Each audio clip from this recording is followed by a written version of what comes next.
Everyone, welcome back to my channel. ಇವತ್ತು ಪನ್ನೀರ್ ರೆಸಿಪಿನ share ಮಾಡ್ತಾ ಇದ್ದೇನೆ. ಇದು ನೀವು ಸ್ಟಾರ್ಟರ್ಸ್ ಆಗಿ ಸಹ ಯೂಸ್ ಮಾಡಬಹುದು. ಮೊದಲಿಗೆ ನಾನಿಲ್ಲಿ ಅರ್ಧ kg ಪನ್ನೀರನ್ನು ತಗೊಂಡಿದ್ದೀನಿ. ಇದನ್ನು ಕ್ಯೂಬ್ಸ್ಗಳಾಗಿ ಕಟ್ ಮಾಡ್ಕೊಳ್ತಾ ಇದ್ದೇನೆ.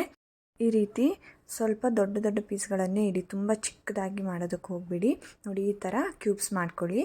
ಇದಕ್ಕೆ ನಾನು ಸ್ವಲ್ಪ ಕೊತ್ತಂಬರಿ ಪುಡಿ, ಸ್ವಲ್ಪ ಮೆಣಸಿನ ಪುಡಿ, ಜೀರಿಗೆ ಪುಡಿ, ಗರಂ ಮಸಾಲ ಪುಡಿ, ಹಾಗೆ ಸ್ವಲ್ಪ ಅರಿಶಿನ ಪುಡಿಯನ್ನು ಹಾಕಿ ರುಚಿಗೆ ತಕ್ಕಷ್ಟು ಉಪ್ಪನ್ನು ಹಾಕ್ಕೊಳ್ತಾ ಇದ್ದೇನೆ.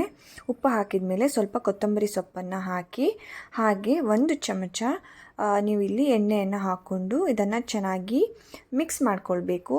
ಮಿಕ್ಸ್ ಮಾಡಿ ಇದನ್ನು ಮ್ಯಾರಿನೇಟ್ ಮಾಡೋಕ್ಕೆ ಒಂದು ಹಾಫ್ ಆನ್ ಅವರ್ ಆದರೂ ಸೈಡಲ್ಲಿ ಮುಚ್ಚಿಡಿ. ಆಗ ನಾವಿಲ್ಲಿ ಒಂದು ಸಾಸ್ನ ರೆಡಿ ಮಾಡ್ಕೊಳ್ಳೋಣ. ನಾನಿಲ್ಲಿ ಸ್ವಲ್ಪ ಮಿಯೋನೀಸ್ನ ತಗೊಳ್ತಾ ಇದ್ದೇನೆ. ಹಾಗೆ ಇದಕ್ಕೆ ಸ್ವಲ್ಪ ಪಿಜ್ಜಾ ಸಾಸ್ನ ಆ್ಯಡ್ ಮಾಡ್ಕೊಳ್ತಾ ಇದ್ದೇನೆ. ನನ್ನ ಹತ್ರ ಟೊಮೆಟೊ ಸಾಸ್ ಇರಲಿಲ್ಲ, ಸೊ ಇದರಿಂದ ನಾನು ಪಿಜ್ಜಾ ಸಾಸ್ನ ಆ್ಯಡ್ ಮಾಡ್ಕೊಂಡಿದ್ದೀನಿ. ನಿಮ್ಮ ಹತ್ರ ಯಾವ ಸಾಸ್ ಇದೆ ಅದನ್ನು ಹಾಕಿಬಿಟ್ಟು ಎರಡನ್ನು ಚೆನ್ನಾಗಿ ಮಿಕ್ಸ್ ಮಾಡ್ಕೊಳ್ಳಿ. ನೋಡಿ, ಈ ಥರ ಚೆನ್ನಾಗಿ ಮಿಕ್ಸ್ ಮಾಡಿಕೊಂಡು ಸೈಡಿಗೆ ಇಟ್ಕೊಳ್ಳಿ. ಇವಾಗ ನಾನಿಲ್ಲಿ ಸ್ವಲ್ಪ ಲೇಟೆಸ್ಟ್ ಲೀವ್ನ ತೊಗೊಂಡಿದ್ದೇನೆ.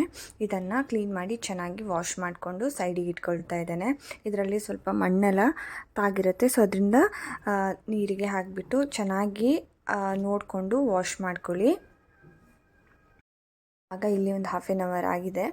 ಸೊ ಇದು ಪನ್ನೀರಿಗೆ ಮಸಾಲೆ ಎಲ್ಲ ಚೆನ್ನಾಗಿ ತಾಗಿರುತ್ತೆ. ಇದನ್ನು ಇನ್ನೊಂದು ಸಲ ಚೆನ್ನಾಗಿ ಮಿಕ್ಸ್ ಮಾಡ್ಕೊಳ್ಳಿ. ಇದನ್ನು ನಾವು ಇವಾಗ ತವಾದಲ್ಲಿ ಫ್ರೈ ಮಾಡ್ಕೊಳ್ಬೇಕು. ಮೊದಲಿಗೆ ನಾನಿಲ್ಲಿ ತವಾಗೆ ಸ್ವಲ್ಪ ಎಣ್ಣೆಯನ್ನು ಹಾಕ್ಕೊಳ್ತಾ ಇದ್ದೇನೆ. ಸ್ವಲ್ಪ ಎಣ್ಣೆ ಆಗಿದೆ. ಇವಾಗ ನಾನಿಲ್ಲಿ ಪನ್ನೀರ್ ಕ್ಯೂಬ್ಸ್ನ ಇಟ್ಕೊಂಡು ಫ್ರೈ ಮಾಡ್ಕೊಳ್ತಾ ಇದ್ದೇನೆ. ನೀವು ಇದನ್ನು ತುಂಬ ಹೊತ್ತು ಫ್ರೈ ಮಾಡೋದು ಬೇಡ, ತುಂಬ ಹಾರ್ಡ್ ಆಗಿಬಿಡುತ್ತೆ. ಸೊ ಅದರಿಂದ ಸ್ವಲ್ಪ ಮೀಡಿಯಮ್ ಫ್ಲೇಮ್ ಇವಾಗ ಮಾಡಿಕೊಂಡು ಮೀಡಿಯಮ್ ಫ್ಲೇಮಲ್ಲಿ ಇಟ್ಕೊಂಡು ಫ್ರೈ ಮಾಡಿ. ಸ್ವಲ್ಪ ನಾನಿಲ್ಲಿ ಬಟರ್ನ ಹಾಕ್ಕೊಳ್ತಾ ಇದ್ದೇನೆ. ಬಟರ್ ಹಾಕೋದ್ರಿಂದ ತುಂಬ ಟೇಸ್ಟ್ ಇನ್ನೂ ತುಂಬ ಚೆನ್ನಾಗಿ ಬರುತ್ತೆ. ಸೊ ಇದನ್ನು ನಾನು 2ರಿಂದ 3 ನಿಮಿಷ ಫ್ರೈ ಮಾಡಿದ್ದೀನಿ. ಹಾಗೆ ಇದನ್ನು ಮುಚ್ಚಿ ಮತ್ತೊಂದು 2 ನಿಮಿಷ ಇದನ್ನು ಫ್ರೈ ಮಾಡಿದ್ದೀನಿ. ನೋಡಿ, ಈ ಥರ ಚೆನ್ನಾಗಿ ಫ್ರೈ ಆಗಿದೆ. ಇಷ್ಟೇ ಸಾಕು, ತುಂಬ ಹಾರ್ಡಾಗಿ ಫ್ರೈ ಎಲ್ಲ ಮಾಡೋಕ್ಕೆ ಹೋಗ್ಬಿಡಿ, ಪನ್ನೀರ್ ತುಂಬ ಹಾರ್ಡಾಗಿಬಿಡುತ್ತೆ. ಸೊ ಇವಾಗ ನಾನು ವಾಶ್ ಮಾಡಿಟ್ಕೊಂಡಂತಹ ಲೇಟೆಸ್ಟ್ ಲೀಫ್ನ ತೊಗೊಳ್ತಾ ಇದ್ದೇನೆ. ನೀವು ಈ ಫ್ರೈನ ಹೀಗೆ ಸಹ ತಿನ್ಬಹುದು, ತುಂಬ ಚೆನ್ನಾಗಿರುತ್ತೆ.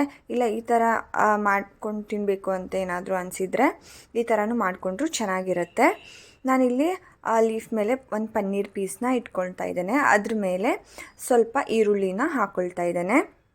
ಈರುಳ್ಳಿನ ಹಾಕ್ಕೊಂಡ್ಬಿಟ್ಟು ನಾವು ರೆಡಿ ಮಾಡಿಕೊಂಡಂತಹ ಸಾಸ್ನ ಅದ್ರ ಮೇಲೆ ಹಾಕಿ ಇದನ್ನು ವ್ರ್ಯಾಪ್ ಮಾಡಿದ್ರೆ ಆಯಿತು.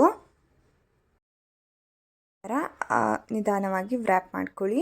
ಈ ಥರ ವ್ರ್ಯಾಪ್ ಮಾಡಿ ನೀವು ತಿನ್ಬೋದು. ತುಂಬ ಚೆನ್ನಾಗಿ ಟೇಸ್ಟ್ ಸಹ ಇರುತ್ತೆ. ನೀವು ಸಹ ಖಂಡಿತ ಇದನ್ನು ಒಂದು ಸಲ ಟ್ರೈ ಮಾಡಿ. Thank you for watching. Please subscribe to my channel. Thank you.